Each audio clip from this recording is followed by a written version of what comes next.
नमस्कार दोस्तों, मेरा नाम है अनुराग और कोडिंग विद्यालय में आपका स्वागत है। चलिए शुरू करते हैं अपना पहला कोर्स वेब डेवलपमेंट बेसिक। पहले लेसन में हम तीन टेक्नोलॉजीज का एक छोटा सा ओवरव्यू लेंगे। ये तीन टेक्नोलॉजीज है HTML, CSS और जावास्क्रिप्ट। हम देखेंगे कि ये टेक्नोलॉजीज क्या करती हैं। इससे पहले हम वेब टेक्नोलॉजीज को समझें, आइए पहले समझते हैं कि एक वेब पेज क्या होता है। हम कोई भी वेबसाइट का लिंक खोलते हैं तो हमारी आंखों के सामने एक पेज खुलता है।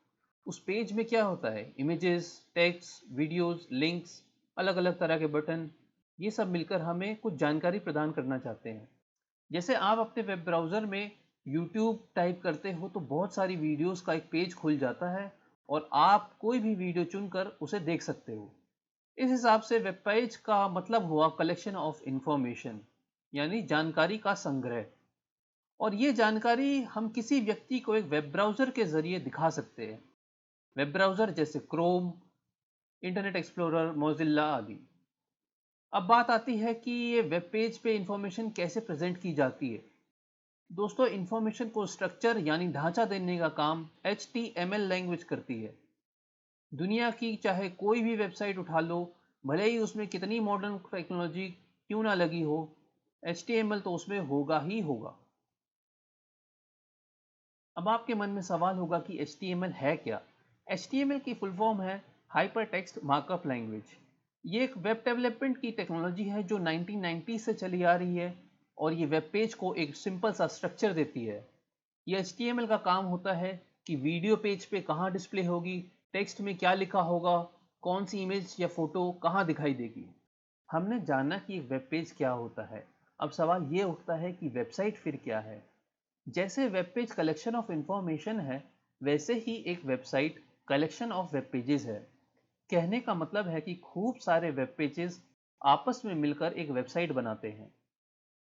हर पेज पे अलग अलग इंफॉर्मेशन होती है। हम चाहें तो एक ही पेज पर अपनी पूरी वेबसाइट बना सकते हैं, अपनी पूरी इंफॉर्मेशन दिखा सकते हैं, बट ऐसा करने से हमारा यूज़र कंफ्यूज हो जाएगा। उसे पता ही नहीं चलेगा कि उसे उसके काम की इंफॉर्मेशन कहाँ है। दूसरा घाटा ये भी होगा कि पूरी वेबसाइट जब एक ही पेज पर होगी तो जाहिर सी बात है कि वो पेज बहुत बड़ा होगा और उसे सर्वर से ब्राउज़र में लोड होने के लिए बहुत सारा टाइम लगेगा। सर्वर क्या होता है? सर्वर एक तरह का कंप्यूटर ही होता है जिस पर आपकी वेबसाइट ऑपरेट होती है। वेबसाइट बनाने वाला व्यक्ति या कंपनी किसी थर्ड पार्टी से इस सर्वर को किराए पे लेती है या अपना सर्वर खुद लगाती है ताकि उसकी वेबसाइट 24 घंटे चलती रहे। अब बात आती है कि वेबसाइट को हम कैसे खोज पाते हैं। तो दोस्तों, एक वेबसाइट को हम उसके यूनिक डोमेन नेम से एक्सेस कर पाते हैं। जैसे कि जब हम ब्राउज़र में facebook.com लिखते हैं तो हमारा ब्राउज़र हमें फेसबुक की ही वेबसाइट दिखाता है। यहाँ पर facebook.com फेसबुक का ही डोमेन है। चलिए जानते हैं कि स्टैटिक वेबसाइट क्या होती है। आज से 15 साल पहले वेबसाइट दिखने में आकर्षक नहीं होती थी। उन वेबसाइट में हम ज़्यादा कुछ कर भी नहीं सकते थे, सिर्फ पढ़ सकते थे और इमेजेस देख सकते थे। ऐसी वेबसाइट जिसमें हम अपने अनुसार कोई इन्फॉर्मेशन ना पा सकें, ऐसी वेबसाइट स्टैटिक वेबसाइट होती है। ऐसी वेबसाइट दुनिया के हर व्यक्ति के लिए समान जानकारी दिखाती है जब तक वेब डिज़ाइनर उसमें खुद से चेंजेस ना करे। एक विशेष बात यह है दोस्तों कि स्टैटिक वेबसाइट में एक भी डेटाबेस नहीं होता। इससे पहले हम जाने कि डेटाबेस क्या होता है, चलिए एक स्टैटिक वेबसाइट को चला कर देखते हैं। इसके लिए आपको जाना होगा अपने क्रोम ब्राउज़र में। ये एक स्टैटिक वेबसाइट है जिसका डोमेन है www.irishrec.online.net। ये मैंने अपने क्रोम ब्राउज़र में खोली है। ये मेरा एड्रेस बार है जहाँ पे मैं अपना वेबसाइट टाइप करी है। तो आप देख सकते हैं कि ये वेबसाइट बहुत पुराने ज़माने की लग रही है। इस पे कहीं भी लॉगिन करने का ऑप्शन नहीं है। जो इन्फॉर्मेशन है वो भी क्लियर नहीं है। बॉटम में एक शिप का लोगो दिख रहा है जिसके नीचे लिखा है click ship logo to enter. अब लेकिन यहाँ पे दो शिप के लोगो हैं, ये भी शिप है, ये भी आप देख सकते हैं, यहाँ पे भी शिप है, यहाँ पे भी शिप है। तो हमें समझ में नहीं आ रहा कि ये कौन से शिप पे के लोगो पे करने को कह रहे हैं क्लिक। लेकिन चलो, ये लोगों के ये इस टेक्स्ट के पास है तो इसको क्लिक करके देखते हैं क्या है। इसमें बहुत सारा टेक्स्ट है लेकिन हमें कोई इन्फॉर्मेशन हमें समझ में नहीं आ रही है। तो ये एक बेसिक एग्जांपल है एक स्टैटिक वेबसाइट का। इसमें इन्होंने बहुत टेक्स्ट यूज़ करा है, देख सकते हैं यहाँ सारे में टेक्स्ट है, यहाँ पे एक टेक्स्ट है जिसको हम सेलेक्ट भी नहीं कर सकते, और यहाँ पे इमेजेस हैं, ये इमेजेस हैं, ये कुछ खोल देंगे। तो ये एक वेबसाइट का एग्जांपल हुआ। चलिए बात करते हैं कि डेटाबेस क्या होता है। डेटाबेस एक सिस्टम या प्रणाली है जो डेटा को रिकॉर्ड्स की फॉर्म में स्टोर करता है। ये एक सॉफ्टवेयर ही होता है जो फैक्ट्स, मीडिया, इंफॉर्मेशन एक ऑर्गेनाइज तरीके से स्टोर करने में सक्षम होता है। हम सही सॉफ्टवेयर की मदद से डेटा को क्रिएट कर सकते हैं, उसे रीड कर सकते हैं, उसे चेंज या अपडेट कर सकते हैं या उसे डिलीट कर सकते हैं। अगर आपको डेटाबेस के बारे में और थोड़ी जानकारी हासिल करनी है तो मैंने एक डिस्क्रिप्शन में लिंक दिया हुआ है, आप उसको देख सकते हैं। और ये सज्जन बहुत अच्छे से एक्सप्लेन करते हैं बिगिनर्स के लिए कि एक डेटाबेस क्या होता है। तो आपने स्टैटिक वेबसाइट का एग्जाम्पल देखा, एक काम करते हैं, हम अभी अपना पहला वेब पेज बनाते हैं। उस आपको अपने क्रोम ब्राउज़र में जाना है और वहाँ टाइप करना है एटम कोड एडिटर। और मैंने टाइप किया है इसमें एटम कोड एडिटर। अब हमें इसको डाउनलोड करना है। ये वेबसाइट है, ये पहला लिंक है, यहाँ पे डाउनलोड का ऑप्शन है, इसे डाउनलोड कर लेते हैं।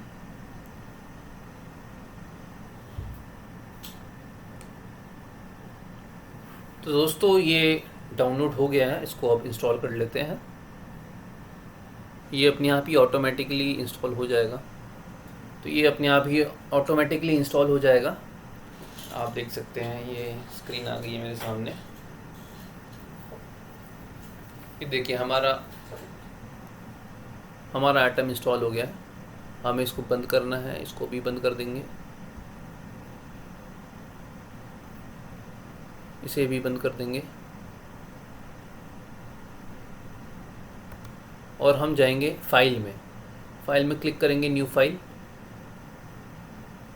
और इसमें लिखेंगे I am writing my first web page. ये लिखने के बाद आपको जाना है फाइल में दोबारा और क्लिक करना है सेव एज पे।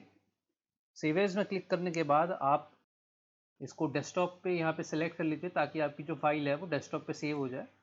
और इसको नाम दे दीजिए कोई भी अपना मनपसंद, माई फर्स्ट वेब पेज। अपना नाम देने के बाद आपको टाइप करना है .html, और उसके बाद आपको सेव पे क्लिक करना है या आप एंटर भी दबा सकते हैं। आपने देखा होगा यहाँ पे अभी एकदम से कलर में चेंज हुआ है। ये दोस्तों इनको कहते हैं हम HTML के टैग्स। इसके बारे में जब हम HTML डिटेल में पढ़ेंगे तब मैं आपको दिखाऊंगा। तो अभी चलते हैं जहाँ पे हमारी फाइल सेव हुई है, देखते हैं क्या हुआ है वहाँ पे। देखिए ये मैंने डेस्कटॉप सेलेक्ट करा था और मेरी डेस्कटॉप पे ये फाइल बन चुकी है HTML की। इसको खोल के देखते हैं कि जो हमने वेब पेज में लिखा है क्या वो इस पर शो होता है या नहीं। तो मैंने इसको खोला और देखिए यहाँ पे लिख के आ गया है I am writing my first web page, जिसमें वेब पेज जो है बोल्ड हो रखा है। और वो बोल्ड इसलिए हुआ है क्योंकि हमने अपने कोड एडिटर में बोल्ड का टैग यूज़ किया है। तो दोस्तों ये था हमारा पहला पेज जो हमने बना के देखा है। तो इसका मतलब ये है कि हम अपने पेज बना सकते हैं। आप एटम की बजाय कोई भी दूसरा कोड एडिटर यूज़ कर सकते हैं, जैसे कि नोटपैड प्लस प्लस हुआ, सबलाइन हुआ, VS कोड एडिटर हुआ, या फिर विंडोज़ का जो डिफ़ॉल्ट नोटपैड होता है उसमें भी आप अपनी वेबसाइट बना सकते हैं। लेकिन मैं पर्सनली एटम को प्रेफर करता हूँ क्योंकि एटम का एक पैकेज है HTML प्रीव्यू। उसको अगर आप इंस्टॉल कर लेते हैं तो आप साइड बाय साइड जो कोड लिखेंगे उसका HTML आप देख सकते हैं कि वो कैसे कोड में कन्वर्ट हो रहा है। अगर आपको थोड़ा और आइडिया दूँ तो मैं आपको दिखाता हूँ। ये मैं अपने क्रोम में गया और मैंने यहाँ पर डाला एटम HTML प्रीव्यू। ये एटम की ही साइट पे अवेलेबल है, ये देखिए एटम की ही साइट है। और मैंने इसको यहाँ पे इंस्टॉल पे क्लिक कर दिया।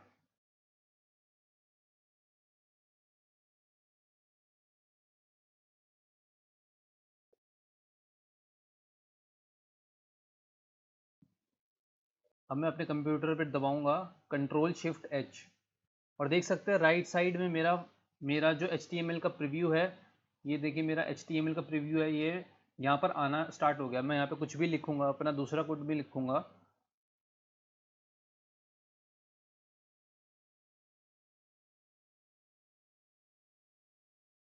तो मेरे चेंजेस साथ के साथ मुझे दिखते रहेंगे।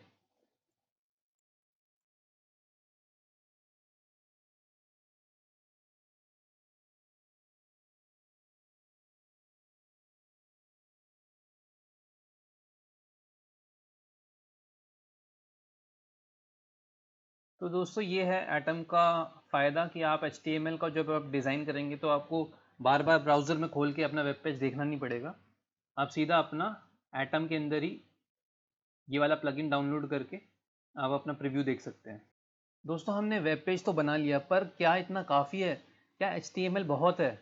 नहीं दोस्तों, आजकल के ज़माने में अपनी वेबसाइट को सुंदर और अट्रैक्टिव बनाने के लिए हमें चाहिए होगी CSS, और वेबसाइट को डायनेमिक बनाने के लिए चाहिए होगी जावास्क्रिप्ट। आपके मन में सवाल उठा होगा कि डायनेमिक वेबसाइट क्या होती है। इसे ऐसा समझिए दोस्तों, जिस भी वेबसाइट में एक भी डेटाबेस हो जो यूज़र को उसकी रिक्वायरमेंट के हिसाब से इंफॉर्मेशन दिखाए, वो वेबसाइट डायनेमिक होती है। जैसे कि फेसबुक, ट्विटर, फ्लिपकार्ट, ऐसी वेबसाइट को हम लोग डायनेमिक कहते हैं। तो अब बात करते हैं CSS की। CSS की फुल फॉर्म होती है कैस्केडिंग स्टाइल शीट्स, और इसी की मदद से हम वेबसाइट में स्टाइल भरते हैं। आजकल की वेबसाइट CSS काफ़ी भारी मात्रा में यूज़ करती है, क्योंकि वेबसाइट का यूज़र एक वेबसाइट के से अच्छे अनुभव की आशा करता है। वो चाहता है कि जो कुछ भी उसे वेबसाइट पे लिखा हुआ है वो उसे आराम से उसके पढ़ने में आए। हम आगे चलकर इस कोर्स में CSS को भी प्रैक्टिकली इम्प्लीमेंट कर देखेंगे। हम CSS दोस्तों क्या क्या कर सकते हैं वो मैं आपको बताना चाहूँगा। हम फॉन्ट बदल सकते हैं, उसका कलर बदल सकते हैं, उसका साइज़ बदल सकते हैं, इमेज का साइज़ बदल सकते हैं, उसका लेआउट डिज़ाइन कर सकते हैं, उनकी पोजीशन बता सकते हैं, और एक अच्छा सा विजुअल इम्पैक्ट दे सकते हैं अपने यूज़र को। यहाँ तक कि हम अपनी वेबसाइट को मोबाइल के लिए भी ऑप्टिमाइज़ कर सकते हैं। हमें ये समझ में आ गया कि HTML किस लिए यूज़ होता है और CSS किस लिए यूज़ होता है। अब बात करते हैं जावास्क्रिप्ट क्या है। आज के समय में जावास्क्रिप्ट बहुत बड़े स्तर पर यूज़ होती है। यह लैंग्वेज 2019 की सबसे पॉपुलर कोडिंग लैंग्वेज मानी गई है। तो आइए देखते हैं इसके फ़ायदे क्या हैं। पहली बात यह है कि ये एक स्क्रिप्टिंग लैंग्वेज है, और स्क्रिप्टिंग लैंग्वेज होने की वजह से ये क्लाइंट साइड और सर्वर साइड दोनों पर चल सकती है। क्लाइंट साइड का मतलब होता है यूज़र की साइड। जो यूज़र अपने वेब ब्राउज़र में वेब पेज को देखने की कोशिश कर रहा है वो क्लाइंट साइड हुआ, और सर्वर साइड वो होता है जो क्लाइंट यानी यूज़र को इंफॉर्मेशन प्रेजेंट करने की कोशिश करता है। मैं अभी इसकी डिटेल में नहीं जाऊंगा, लेकिन अगर आप जानना चाहते हैं तो एक लिंक मैंने डिस्क्रिप्शन में दे दिया है, आप वहां से देख सकते हैं कि एक्चुअल में क्लाइंट और सर्वर क्या होता है। दूसरा इसका एडवांटेज ये है कि इस जावास्क्रिप्ट के बेसिस पे दो इम्पॉर्टेंट लाइब्रेरीज बनाई गई हैं, एंगुलर और रिएक्ट, जो इंडस्ट्री में बहुत बड़े स्तर पर यूज़ होती है।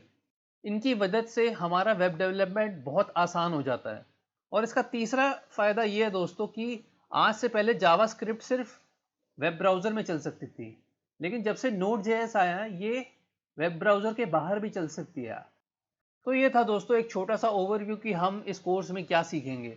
उम्मीद करता हूँ आपको कुछ सीखने को मिला होगा। हम अगले लेसन में HTML स्टार्ट करेंगे। अगर आपको ये वीडियो पसंद आया तो लाइक ज़रूर करिए, सब्सक्राइब भी करिए, और अगर आप और वीडियोस देखना चाहते हैं हमारे तो बेल आइकन को क्लिक करिए। आप हमारे साथ फेसबुक ग्रुप पर भी जुड़ सकते हैं, जिसका लिंक भी मैंने डिस्क्रिप्शन में दिया है। सीखते रहिए दोस्तों, अपना ख्याल रखिए। धन्यवाद।